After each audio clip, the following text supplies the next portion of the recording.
You're listening to A Chapter a Day, a daily podcast. The Bible comes alive as we read a chapter out loud each day. Hello, it is time for a chapter a day with Connie. Today we are reading from the book of Mark. We are reading Mark chapter 2. It says, a few days later, when Jesus again entered Capernaum, the people heard that he had come home. So many gathered that there was no room left, not even outside the door, and he preached the word to them. Some men came, bringing to him a paralytic, carried by four of them. Since they could not get him to Jesus because of the crowd, they made an opening in the roof above Jesus, and after digging through it, lowered the mat the paralyzed man was lying on.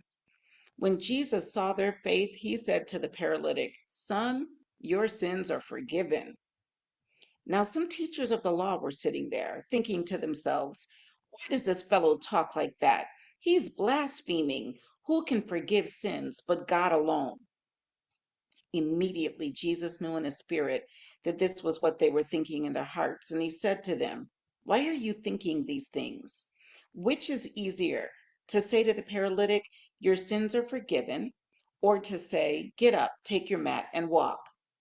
But that you may know that the Son of Man has authority on earth to forgive sins," he said to the paralytic, "I tell you, get up, take your mat, and go home."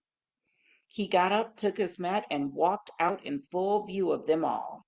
This amazed everyone, and they praised God, saying, "We have never seen anything like this." Once again, Jesus went out beside the lake. A large crowd came to him, and he began to teach them. As he walked along, he saw Levi, son of Alphaeus, sitting at the tax collector's booth. "Follow me," Jesus told him, and Levi got up and followed him. While Jesus was having dinner at Levi's house, many tax collectors and quote unquote sinners were eating with him and his disciples, for there were many who followed him. When the teachers of the law, who were Pharisees, saw him eating with the quote unquote sinners and tax collectors, they asked his disciples, "Why does he eat with tax collectors and sinners?" On hearing this, Jesus said to them, "It is not the healthy who need a doctor, but the sick.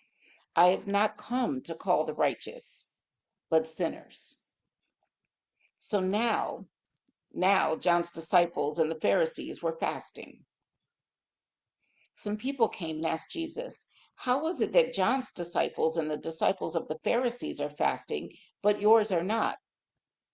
Jesus answered, "How can the guests of the bridegroom fast while he is with them? They cannot, so long as they have him with them. But the time will come when the bridegroom will be taken from them, and on that day they will fast. No one sews a patch of unshrunk cloth on an old garment. If he does, the new piece will pull away from the old, making the tear worse. And no one pours new wine into old wineskins. If he does, the wine will burst the skins, and both the wine and the wineskins will be ruined. No, he pours new wine into new wineskins." One Sabbath, Jesus was going through the grain fields, and as his disciples walked along, they began to pick some heads of grain. The Pharisees said to him, "Look, are they doing what is unlawful on the Sabbath?" He answered, "Have you never read what David did when he and his companions were hungry and in need? In the days of Abiathar, the high priest, he entered the house of God and ate the consecrated bread, which is lawful only for priests to eat, and he also gave some to his companions." Then he said to them, "The Sabbath was made for man, not man for the Sabbath. So the Son of Man is Lord even of the Sabbath." That was chapter 2 of the book of Mark. I will see you again tomorrow for another chapter a day.